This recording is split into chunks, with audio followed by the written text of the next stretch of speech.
Olá, meu nome é Isamak Morales e esse é o podcast do Escatos. E aqui nós falamos sobre escatologia, teologia, estudos bíblicos e esperança.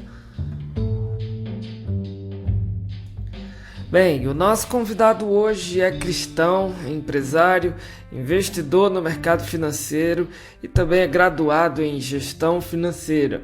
O nome dele é Joelmir Santos e ele é um amigo próximo que eu tenho prazer de manter essa amizade até hoje, pois somos amigos desde que eu era criança e nós vamos falar sobre o seguinte tema: cristão pode ser rico?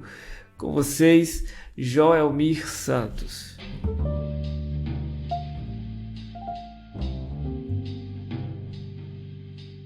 Olá, Isamak, é um prazer estar aqui conversando contigo. É um prazer estar falando aí com quem estiver nos ouvindo. Se é de dia, bom dia, né? Boa tarde, boa noite. Não sei que horas você está ouvindo esse podcast, mas é uma honra muito grande estar aqui, né? E que Deus possa nos dar o claro discernimento, né, para falar desse assunto tão importante, tão relevante, tão rico de informações, né? Eu acredito que se separarmos aqui 4, 5 horas, 6 horas de relógio, talvez não, é bem certo, não vamos conseguir falar de tudo, né? Porque é muito amplo, mas vamos lá, vamos tentar responder algumas perguntas e trazer as melhores respostas possíveis, né, para perguntas tão importantes. Show de bola, Joelmir. E sem mais delongas, eu queria começar a iniciar o nosso assunto, nosso bate-papo hoje e falar sobre o tema proposto, fazendo uma pergunta central: ricos podem ser salvos? E a resposta para essa pergunta, pelo menos bem antes do tempo que nós estamos vivendo hoje, era não. E para muitos hoje em dia ainda é não. Muitos líderes, inclusive no início da era cristã, diziam não. Ou seja, a visão cristã tradicional era que ricos precisavam inclusive renunciar às riquezas para serem salvos, assim como dito por Jesus ao jovem rico, lá em Lucas 18. Só que aí em 203 depois de Cristo, Clemente de Alexandria refutou essa ideia, né? Ele disse que a riqueza em si é neutra, ela é uma ferramenta e o homem é o artesão. Então, não devemos nos lamentar por termos posses, mas sim as paixões da alma que nos impedem de usar a riqueza sabiamente. É o que diz o livro Economia do Reino, na página 30. Clemente de Alexandria quebrou com um paradigma histórico ao mostrar que é possível ser rico e salvo, mas com uma condição: amar a Deus mais do que a si mesmo. Ou seja, um rico pode herdar o reino dos céus, mas um egoísta, ele não pode. Pelo menos é o que diz Gálatas 5, 19 e 21. E aí, Joelmir, o que é que você tem a dizer sobre esse assunto? Já que eu dei aqui uma introdução básica sobre o mesmo, mas o que é que você acha? Ricos podem ser salvos? Clemente de Alexandria estava correto em seu pensamento? Correto, porque ricos não apenas podem ser salvos, como devem ser salvos, né? No quesito de levar o evangelho aos ricos, eles precisam conhecer esse evangelho porque eles precisam ser salvos. Afinal de contas, uma pessoa rica de bens materiais, tirando a riqueza, ela é uma pessoa como outra qualquer, né? Isso já nos ajuda a compreender pensamentos equivocados que existem por aí, onde diz que fulano é assim porque é rico. Fulano faz isso porque é rico. Esse pensamento está completamente errado. A prova disso é que quando alguém ainda é pobre e é arrogante, se você dá 10 vezes riqueza a ela, ela se torna 10 vezes mais arrogante. Um pobre invejoso, você dá riqueza a ele, e ele se tornará muito mais invejoso. Antes invejava sem dinheiro no bolso, agora inveja do mesmo jeito, porém com dinheiro no bolso. Acredito que todos já ouvimos a expressão que a riqueza não transforma caráter, ela expõe e potencializa caráter. Quem é bom se tornará ainda mais bom, fará ainda mais atos de bondade agora que é rico. Quem é ruim, sai já de perto, porque ele se tornará um super vilão, determinado a destruir, seja quem for. Não podemos esquecer disso, por trás da riqueza tem um ser humano, uma alma, que precisa e deve ser salva. Não porque ela merece, mas porque Jesus já se sacrificou por ela. E ela crendo nisso, não há por que se perder. Então precisamos sempre lembrar disso. Perfeita a sua colocação, e é válido lembrar que na história do mundo, da Bíblia, na história de Jesus Cristo vindo à Terra em ascensão como ser humano, vale ressaltar que ele não veio só para um público, né? Ele não veio pregar só para pobres. Então, o que você menciona e é tão importante que me faz lembrar de um dos maiores sermões de Cristo que foi dado a um homem extremamente rico em sua época, né? Que era Augusto Nicodemos. E ele era tão rico que ele ajuda Cristo em algum certo momento. Os discípulos, eles precisavam de ofertas, de riqueza, de posses para que eles pudessem viajar, né? Então Cristo não veio só para um público, ele veio para todos, ele veio salvar todos, ricos, pobres, brancos, negros. Não deve haver essa separação. Agora, Jami, é um tanto quanto difícil você cita isso daí, porque uma pessoa, como você citou, uma pessoa que é pobre e é egoísta, se ela fica rica, ela não muda isso, né? Ela ainda continua egoísta. Mas se uma pessoa é pobre e não é egoísta e vira rico, e aí depois ela começa a trabalhar o caráter dela, o dinheiro não vai mudar nada, né? Se ela tiver já um bom caráter antes. E John Wesley, ele pregou muitas vezes sobre o uso do dinheiro, né? E segundo John Wesley, muito provavelmente o maior salário já recebido na Inglaterra era o dele. E ele teve oportunidades de colocar, inclusive, as suas ideias em prática. O que ele disse a respeito do dinheiro são coisas extremamente importantes. Eu acredito que você vai citar aqui. Mas o que fazer com o próprio dinheiro? Como lidar com o dinheiro, né? Digamos assim, eu sou pobre, fico rico, e agora? Como lidar com o dinheiro? Eu gosto sempre de responder essa pergunta diretamente, que é uma pergunta não tão simples de responder. A resposta também ela não ela não é curta, vamos colocar assim, né?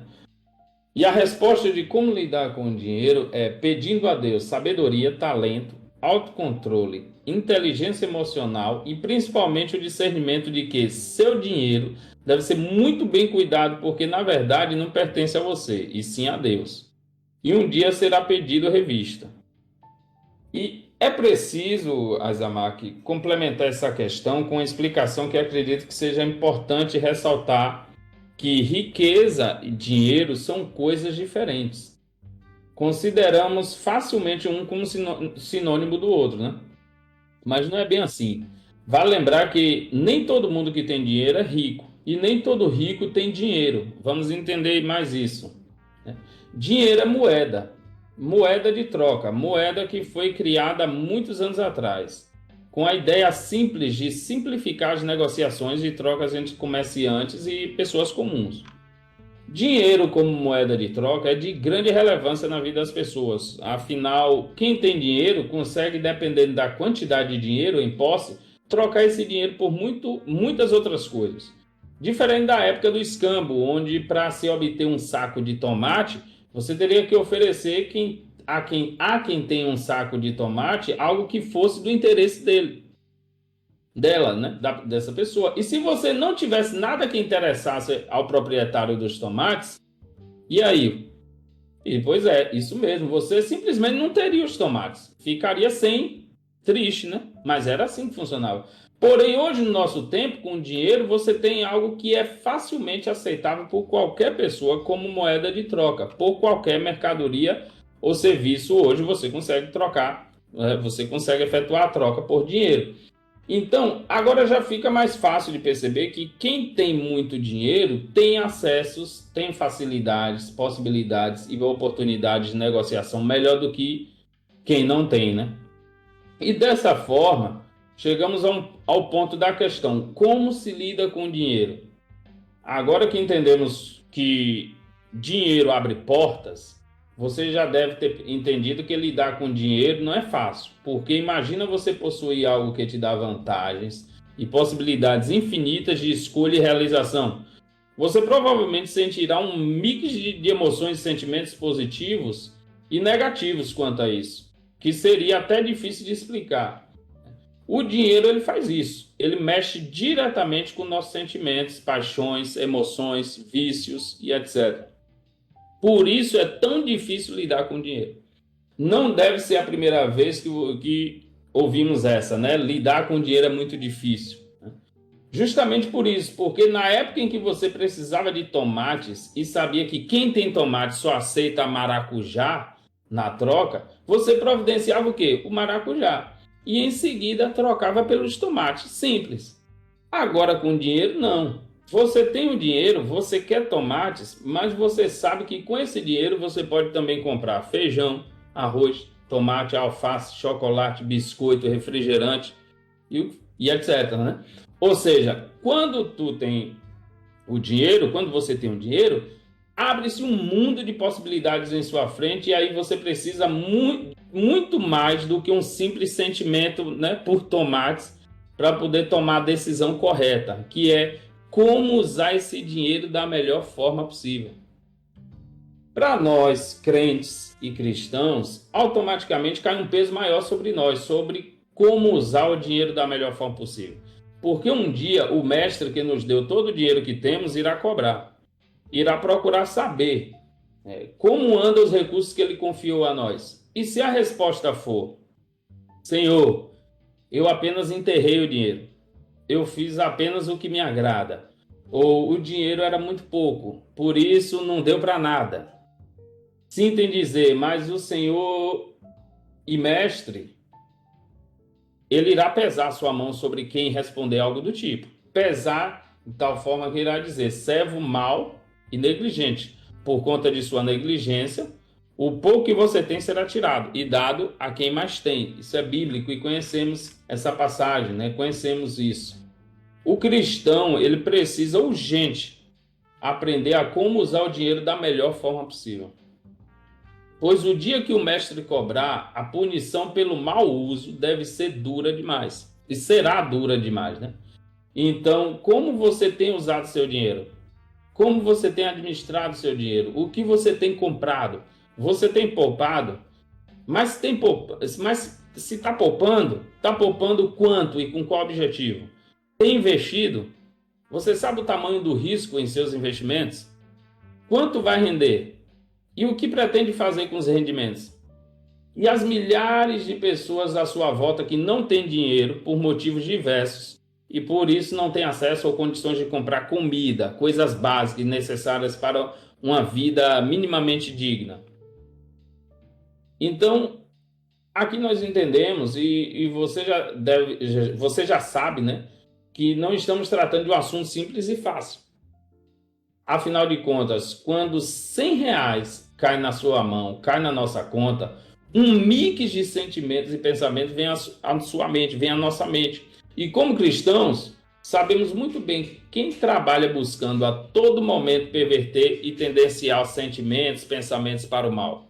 Ou seja, o nosso inimigo e seus anjos estão fazendo todo o esforço possível para poluir nossa mente, a ponto de perdermos o discernimento e assim, com R$100 na conta, que daria para fazer coisas boas, a gente será tentado a usar de forma egoísta, imprudente, buscando satisfação própria de curto prazo ou até mesmo prejudicar a vida de outra pessoa.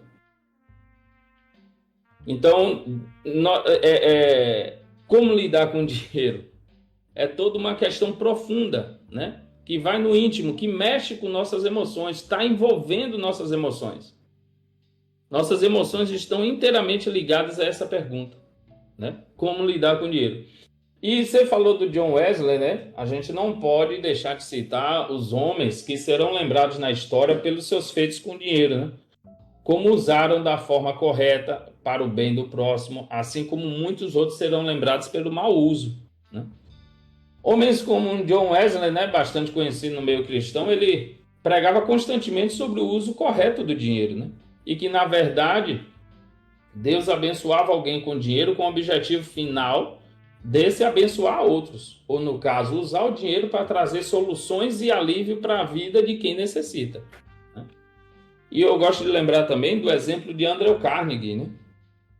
Andrew Carnegie foi um empresário americano, filantropo, um homem que deixou um legado e feito muito importante e relevante, pois durante toda a sua vida foram doados mais de 300 bilhões de dólares de sua fortuna para instituições de caridade, projetos sociais, universidades. E quando morreu, também deixou grande parte da sua fortuna para doação. Ele foi um dos grandes propagadores da ideia de que o acúmulo de dinheiro e riquezas não faz sentido no fim da vida, né? E com isso, até os dias de hoje, há muitos grandes bilionários que prometem e doam grandes quantias de dinheiro, pois de quantias do seu dinheiro, da sua fortuna, pois percebe que não faz sentido algum acumular tanto, né? É interessante porque isso é bíblico, né? O próprio Jesus nos ensinou sobre o quão sem sentido é acumular tesouros na terra, né? Muitos super ricos sabem disso. Então, esse é o ponto. Como se lidar com dinheiro, né? Como se lidar com dinheiro? Devemos lembrar de tudo isso. Dinheiro, ele é moeda de troca. Dinheiro, ele mexe com nossas emoções e sentimentos. E dinheiro deve ser usado da forma mais inteligente possível, buscando investimento, buscando rendimentos. E dinheiro precisa ser também usado para abençoar a outros, né? Caramba, perfeito as suas colocações aí, Jomi. Perfeito demais. Enquanto você falava, você cita uma máxima que é extremamente real, assim, para os nossos dias. Dinheiro, inclusive, é um daqueles assuntos sensíveis de tratar, e inclusive de tratar até na igreja, né? Porque em torno do dinheiro, em torno dele, há posições extremadas, né? Conceitos, inclusive, deturpados. E, inclusive, há casos de escândalos envolvendo dinheiro com crentes, né? Então, algumas igrejas, alguns líderes evitam até tocar muito no assunto para não serem mal interpretados, né? Mas é impossível deixar de abordar um tema que está tão presente na vida, não só na minha, não só na sua, não só de crentes, não só de evangélicos, enfim, na vida de todo mundo, né? Eu gosto de lembrar, Zamaki, eu dei o exemplo aqui dos R$ 100. Eu não sei se você sabe, mas a quantidade de confusão que acontece dentro da igreja por conta de R$ 100. Por conta de, não sei, não é grandes quantias, né? Irmão entra em contenda séria com outro irmão por causa de R$ 100. Por causa de, a gente não está falando de 10 milhões, não é quantidade, é o dinheiro em si, né? Então esse assunto não pode ser deixado de lado nas igrejas. A igreja ou liderança que ignora esse assunto ou deixa de lado está cometendo um erro gravíssimo. Isso, e a palavra de Deus, ela não só menciona o dinheiro, como também nos ensina a maneira correta de lidar com ele, né? Então, dentro desse espectro, talvez o grande desafio hoje para nós cristãos, para qualquer pessoa, independente de ser religiosa ou não, o grande desafio, além de examinar e estudar sobre o tema, né, também seja para os cristãos agora examinar o mesmo corretamente, se voltando às escrituras, né, para compreender aí a abordagem mais adequada sobre o tema.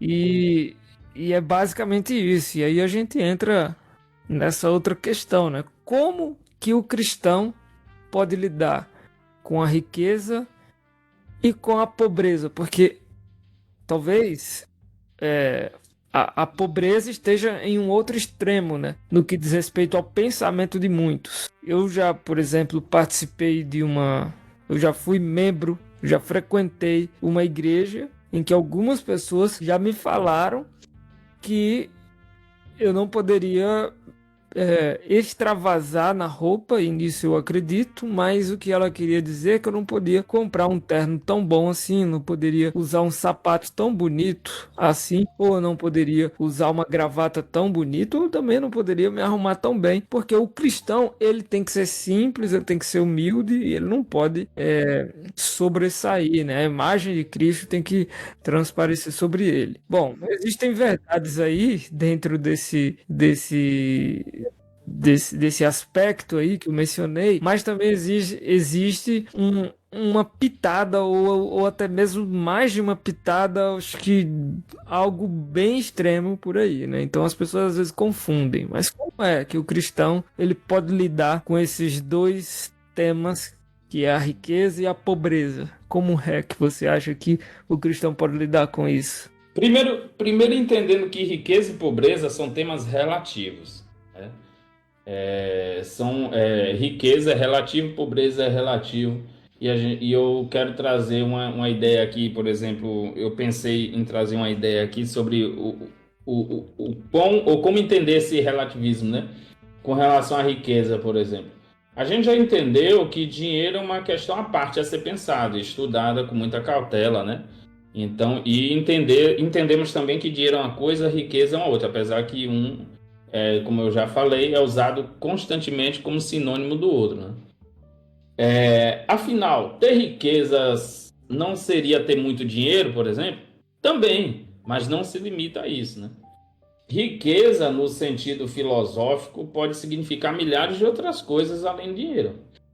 Um pai ou uma mãe geralmente trata seus filhos como a maior de suas riquezas, né? Ou aquilo que se tem de mais precioso. E não podemos negar que sim, né? Filhos são herança do Senhor, assim como o dinheiro, né? Filhos são bênçãos que Deus nos dá e sim, um dia o Senhor cobrará. Onde estão os filhos que te dei? Não é assim? Então, no sentido material e financeiro, riqueza é ter patrimônio ou bens que representem dinheiro e poder, né? E vale considerar alguns pontos importantes aqui, e curiosos do tipo, que quem tem 800 mil reais em patrimônio ou acumulado de renda no Brasil é considerado rico, segundo a pesquisa da Bloomberg, né, em 2020. Porém, esse mesmo patrimônio convertido em moeda local em algum país africano, essa mesma pessoa poderia ser facilmente considerada uma multimilionária, uma super rica. E levando o mesmo caso para alguns países aí super desenvolvidos, esse mesmo patrimônio te colocaria como uma pessoa pobre. Então aí você já começa a entender um pouco como a riqueza é relativa, né? Como eu comecei comentando. Então a riqueza de bens materiais, ela é relativa ao contexto social onde vive a pessoa. Isso é muito importante de se falar, porque tem muita gente por aí, aqui no Brasil, que tem uma casa para morar, tem cama, tem geladeira, televisão, comida na geladeira, né? E até um dinheirinho na conta. Essa pessoa se acha ou se intitula pobre devido ao contexto local. Mas ela esquece que tem muitos países aí fora que ela seria facilmente considerada rica, né? É por isso que está escrito na Bíblia que em tudo devemos dar graças, porque Deus tem provido muito mais do que você pensa ou percebe, né? Algumas pesquisas sobre classe social aqui no Brasil em 2022 mostram que bem menos de 20% da população pode ser chamada de rica ou super rica. Essa última, no caso, os super ricos, né, ainda é de 3% da população, é muito pouco, né? Mostra que vivemos em um país onde temos uma população majoritariamente vivendo nas classes C, D e E, ou podemos chamar de classe média, pobre e extrema pobreza, né? Essas classes. Assim, não é novidade para nenhum de nós que brasileiros. E aqui entra uma questão. Se você abrir a mente e procurar olhar por um ponto de vista curioso, você perceberá que o caminho para a riqueza é um caminho difícil e bem limitado. Afinal, poucos conseguem, poucos chegam lá. Assim mesmo, é a salvação, por exemplo. Muitos são chamados, mas muito poucos serão os escolhidos e salvos. A pergunta então é: você quer estar entre os poucos salvos? Correto. Você quer estar entre os poucos salvos, né? Se sim, você busca isso com sinceridade, né? Você precisa buscar isso com sinceridade e com determinação. E com a riqueza é bem parecido no sentido de decisão. Você precisa querer estar entre os poucos, fazer diferente do que a maioria faz e trilhar um caminho muito mais difícil, né? Não é errado ou um caminho não é errado querer trilhar esse caminho, né? Claro, evitando fazer coisa errada, né? Cometer pecados ou muita gente pensa em prejudicar até outras pessoas para poder alcançar patamar de riqueza. Porque esse caminho da riqueza é um caminho que exige esforço, né? Exige estudo, dedicação, consagração, sabedoria, determinação, resiliência, fé, confiança em Deus, tudo isso. Então, esse é o caminho para a riqueza. E o que o cristão precisa entender sobre riqueza e pobreza é isso, que é relativo, né? E que é um caminho difícil para a riqueza, mas que é um caminho que, assim como a nossa salvação, né, vai exigir o quê? Foco, determinação, persistência, né? E é uma questão muito interessante esse ponto que eu gosto de trazer também, de entender um conceito aqui extremamente importante sobre riqueza, que riqueza nada mais é do que consequência do uso de talentos. O que é que eu quero dizer com isso? É que muitas das vezes a gente interpreta, ou até mesmo tem gente que em seu íntimo deve pedir a Deus: Deus, me dá riqueza. Não faz sentido. Riqueza é consequência de uma outra coisa, né? Riqueza, por exemplo, é consequência do bom uso do dinheiro. Então você precisa pedir a Deus não por riqueza, você precisa pedir a Deus para Deus te dar sabedoria para poder saber usar o dinheiro. Como usar o dinheiro corretamente. Meu Deus, me dá sabedoria, discernimento e capacidade de estudar para poder aprender a investir melhor. E não pedir por riqueza, não faz sentido nenhum pedir por riqueza ou esperar de Deus riqueza ou coisa do tipo, sendo que riqueza é consequência do bom uso de talentos que Deus provavelmente já te deu e talvez você esteja enterrando ou não fazendo bem deles, né? O bem uso deles, né? Cara, perfeito que você fala aí. E assim, existem pessoas, né, que não são ricas, e até mesmo existem pessoas que são ricas e pensam da seguinte maneira: ah, eu vou morrer mesmo e eu não vou levar dinheiro pra mim, então vou gastar. Vou gastar mesmo porque vida é uma só, né? Já diz um famoso ditado. E outros até ousam usar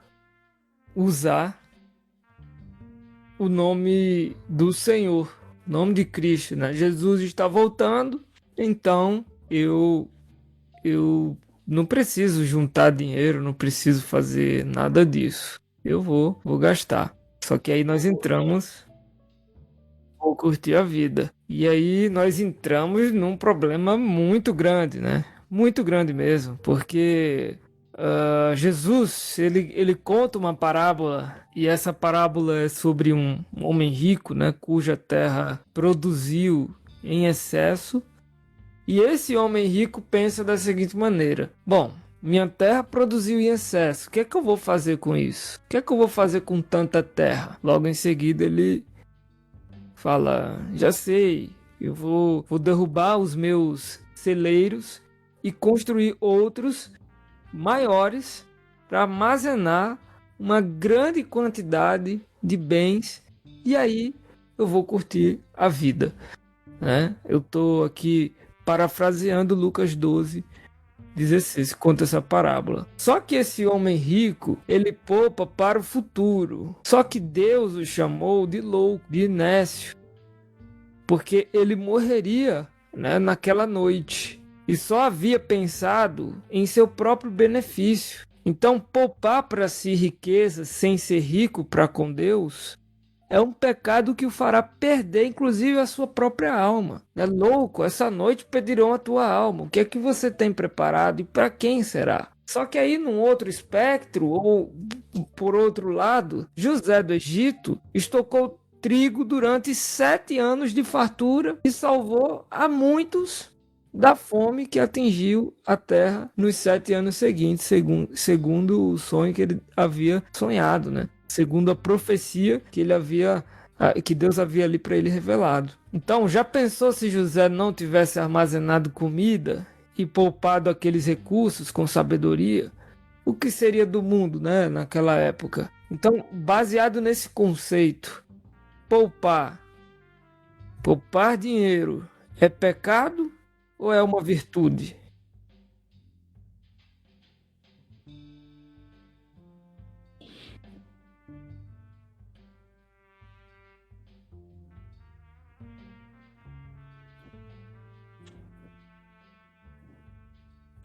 Poupar dinheiro é uma característica de um cristão sábio, vamos colocar assim, né? De uma pessoa sábia. Porque o poupar, ele se refere também, biblicamente falando, você deu 2 exemplos valiosos aí, né? O caso de José eu iria citar também, né? Que foi uma instrução divina, né? Foi uma instrução divina. E você percebe que, no caso, ele por conhecer, por Deus ter revelado uma profecia a ele de crise na terra, ele logo pensou que existia uma maneira de evitar um sofrimento maior durante a crise, né? E o ato de poupar é sábio, é um ato de sabedoria por conta disso, porque você não sabe do amanhã, né? Você não sabe do amanhã. Então, poupar é um gerenciamento de riqueza, é um gerenciamento de bens, é um gerenciamento do dinheiro. É saber usar o dinheiro. Poupar é saber usar o dinheiro também, né? Então, você não sabe do amanhã. Deus nos revelou através da sua palavra diversas profecias para o fim dos tempos. E o ser humano, principalmente o brasileiro, esquece o tempo todo que o tempo do fim é um tempo de crise. Crise financeira. Nós estamos vivendo numa época em que nunca se houve tanto rumor de uma crise financeira maior do que a que tivemos em 2008, que foi uma baita crise. Nos anos 2000, um crash nos mercados financeiros. Então se fala assim de uma próxima crise financeira aí que vai fazer um estrago muito grande, né? Então o poupar é sábio por isso. Você não sabe do amanhã. Você não sabe do amanhã. Porém, onde está o erro na atitude da poupança, como o exemplo que você citou e que é bíblico e que Jesus quis nos mostrar? Onde é que está o erro? O erro é você confiar nessa poupança. O nosso amanhã pertence a quem? O nosso amanhã pertence a Deus, não pertence a nossas poupanças, né? Então tem gente que confunde isso. Tem gente que vai dormir tranquila à noite confiando no dinheiro que tem na conta. Confiando na poupança que tem na conta. Minha conta tá muito gorda, tá gordinha, tá, graças a Deus, tenho casa, tenho terreno, tenho imóveis, está tudo muito bem, eu vou dormir tranquilo agora. O que eu quero, você já viu gente falando que o que quer é dormir em paz, eu dormir tranquilo com as contas tudo paga, isso aí é bom também, mas com dinheiro na conta, né? Com muito dinheiro na conta, ou seja, é o mesmo erro. É o mesmo erro que Jesus quis nos ensinar através da parábola, né? Confia nas suas riquezas, confia na sua poupança, confia nas suas reservas. E isso é um erro gravíssimo, né? Porque se você falar isso, por exemplo, um exemplo prático de quem confiou em poupança e viu uma coisa terrível acontecer aqui no Brasil, foi quem viveu a era Collor, do governo Collor, onde quem confiou nas poupanças, à noite foi dormir com 100 mil reais na poupança e no outro dia não tinha mais nada. Não tinha mais nada, né? Então, entre diversos outros exemplos, né? Inflação está aí destruindo o seu dinheiro reservado, seu dinheiro que você guarda, que você poupa. A inflação ela só serve para destruir esse dinheiro, isso é um outro assunto, né? Então, não confie na poupança, confie em Deus. Mas poupança é sabedoria, sim, poupar é sábio. Perfeito. E a gente entra agora numa outra questão, tão difícil quanto essas que a gente já comentou. Porque a gente já entendeu aqui no nosso assunto que ser rico não é pecado, né? Principalmente quando o dinheiro foi ganho de forma honesta. Por exemplo, a Bíblia dá exemplos de homens ricos que foram fiéis, né? Como, por exemplo, Abraão, Jó. Só que aí Salomão, que era o homem mais rico de sua época, ele reconhece que a riqueza não traz satisfação. Ele fala isso lá em Eclesiastes, né? E ele fala, ó, com muito ou pouco dinheiro, a satisfação é uma bênção que vem de Deus, não do dinheiro. Eu posso ser totalmente satisfeito com a vida que eu vivo sem ser rico. E posso também ser rico e satisfeito. A riqueza, ela na verdade traz muitas vantagens, mas também traz muitas responsabilidades. Você citou aí algumas delas. Então, quanto mais rico uma pessoa mais é a responsabilidade que ela tem. Tem até uma, tem até uma frase, né, que é bem famosa aí no meio artístico e no meio cinematográfico, que com grandes poderes vem grandes responsabilidades. E de Verdade. fato, né? Então muitas pessoas ricas não conseguem descansar devido, inclusive, à preocupação com suas responsabilidades. Então, às vezes é melhor ter menos dinheiro com menos preocupação. Só que muitas pessoas também querem ser ricas porque acham que vão encontrar segurança e satisfação onde? No dinheiro. Vão poder dormir tranquilas, né? Vão poder dormir tranquilos. Só que a riqueza pode desaparecer em um instante, né? E a pessoa pode ficar sem chão. Ou seja, colocar a confiança no dinheiro não é sensato. Que pergunta que eu quero fazer? É pecado simplesmente eu querer ser rico? Pergunta, é uma pergunta bem curiosa, né?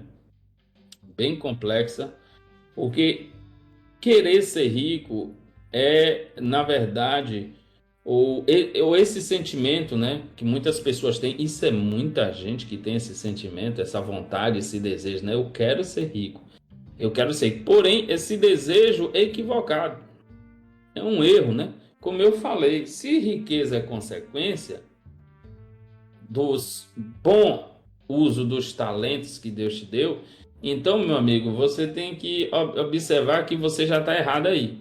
Que você não tem que querer ser rico, você tem que querer ser bom em alguma coisa.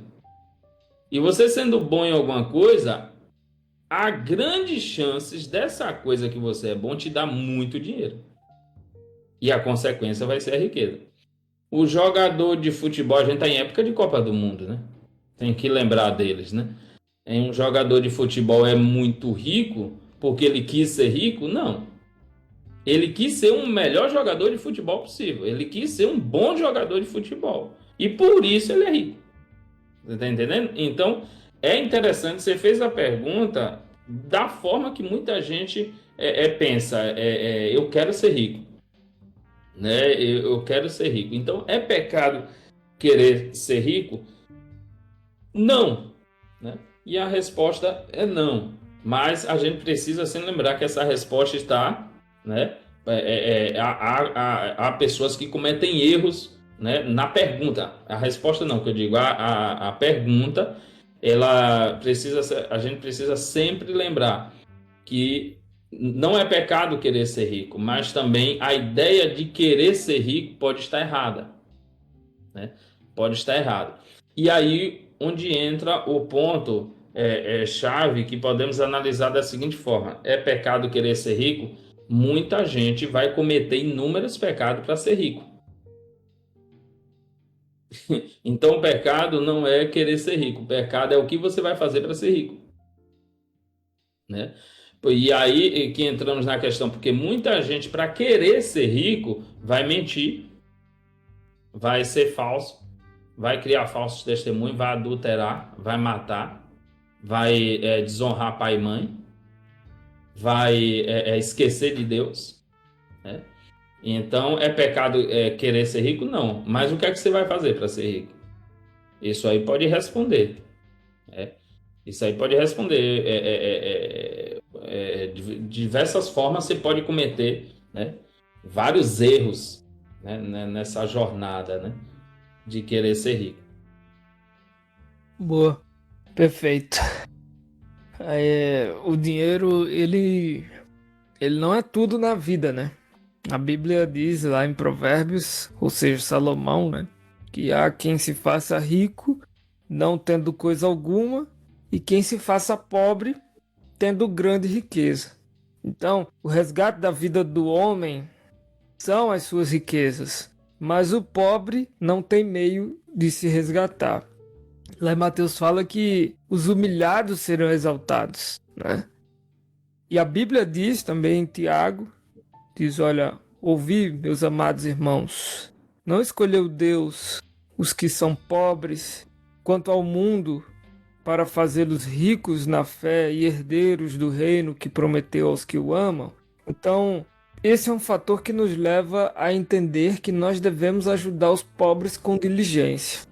A Bíblia diz também, lá em Gálatas 2:10, né, que é uma recomendação de Paulo aos Gálatas. Ele diz, recomendando-nos somente que nos lembrássemos dos pobres, o que também procurei fazer com diligência. Então, é pecado ignorar os necessitados. Sobretudo, Jair, eu fiz recentemente um post para a página de um amigo meu, pastor Eleazar Domini, falando sobre esse tema. Ele me mandou uma citação de Ellen White e a gente resolveu fazer um post sobre ela. E ela fala exatamente sobre isso.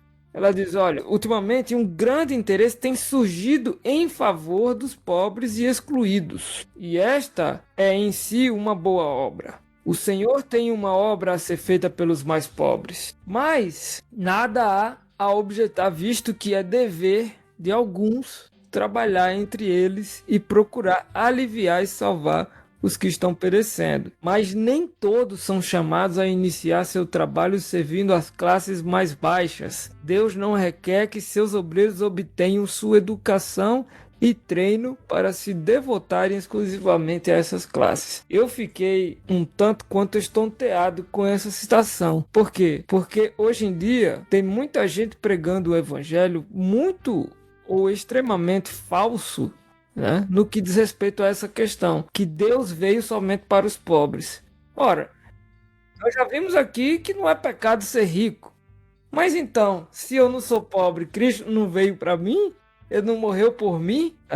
Lá em João fala que Deus entregou seu Filho unigênito para todo aquele que nele crê. Ele não diz só para os pobres. Então nós entramos talvez aí numa dicotomia gigantesca. E aí entra a seguinte questão: nos ajude a entender o que Deus pensa sobre os pobres. O que Deus pensa sobre a pobreza, né? Podemos colocar assim também. E é um ponto muito interessante, porque a grande verdade que precisamos começar entendendo é que Deus não queria que existisse pobreza. Não é plano de Deus. Primeiro ponto é esse. É plano de Deus a existência de pobres, ou a existência de pessoas necessitadas, pessoas carentes?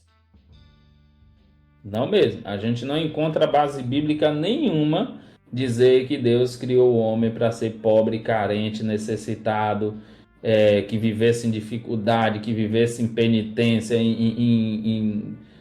trazendo para os nossos dias, que vivessem em semáforos, que vivessem com fome, que vivessem dependendo do Estado. Isso não tem base bíblica nenhuma para isso, né? Pelo contrário, nós temos base bíblica para evidenciar que Deus principalmente com a sua nação, uma nação que foi escolhida, né? No Velho Testamento, conhecemos uma nação que foi escolhida por Deus para ser chamada de seu povo. E o que é que Deus prometeu para essa nação? Tudo de bom. Riquezas, terras, né? Poder, dominação. Então, os planos de Deus para o homem, podemos compreender assim, vamos colocar assim, do bom e do melhor. Isso sem contar do plano de Deus com relação à terra prometida, a nova terra, né? Que é uma cidade de ouro puro, onde as ruas são de ouro, né? Então, meu irmão, um lugar onde a rua é de ouro, eu sei que Dubai tem carro de ouro, né? Lá em Dubai tem carro de ouro, mas uma rua de ouro, sinceramente, um Deus que tem um plano como esse, não fazia, não mesmo parte dos planos dele, a pobreza. Então esse é um ponto-chave que precisamos compreender. O que é a pobreza, então, e de onde veio a pobreza? Obviamente veio do pecado, né? Obviamente veio do pecado. A pobreza, ela é fruto de pecado, é fruto da contaminação e principalmente do egoísmo do homem, né? Se a gente pudesse colocar aqui um pecado, ou vamos dizer assim, um fruto de maldade que existe no coração do homem, que trouxe a pobreza para os nossos dias, que na verdade para os nossos dias não, né? Para essa terra, porque a pobreza existe há muito tempo, é o egoísmo. É o egoísmo, o orgulho próprio, a arrogância, a avareza, né? A ganância. Então, a salvação, você já comentou, ela não veio exclusivamente para os pobres, mas Deus tem um plano especial para os pobres. E você já citou. Você já trouxe aqui base bíblica para mostrar que Deus sim tem um plano especial para quem é necessitado, para quem vive na pobreza, né? E um dos planos de Deus para com os pobres é nos usar para fazer a diferença e para, de certa forma, lidar com essas pessoas, né? Ajudar essas pessoas da melhor forma possível. Quem precisa. Tipo assim, o talento de gerenciar dinheiro e riquezas não foi dado a todo mundo. Isso aí a gente está vendo claramente que se todo mundo soubesse lidar com dinheiro e com riqueza, obviamente não estaríamos vendo pobreza, principalmente aqui no nosso meio. Então a gente percebe que o talento não foi dado a todo mundo, né? A alguns exclusivamente. Porém, é interessante que o talento, ou vamos dizer assim, o aprendizado sobre o uso de riqueza e sobre o uso do dinheiro pode ser algo adquirido, né? E você pode pedir a Deus sabedoria para lidar com isso. Então, qual é o ponto aqui que eu quero chegar? O ponto que eu quero chegar é que se você hoje tem condição de pedir a Deus por sabedoria e por aprendizado ou por discernimento com relação ao dinheiro, peça. E Deus te dando dinheiro através do seu trabalho, através dos seus investimentos, através da sua boa gestão financeira, você precisa estar sempre lembrando que existem pessoas que não receberam a mesma oportunidade que você, né? É tipo aquela história, infelizmente nem todo mundo nasceu em berço de ouro. Infelizmente nem todo mundo nasceu em condições de estudar o ensino fundamental, de aprender a ler. Você que nasceu com essa oportunidade,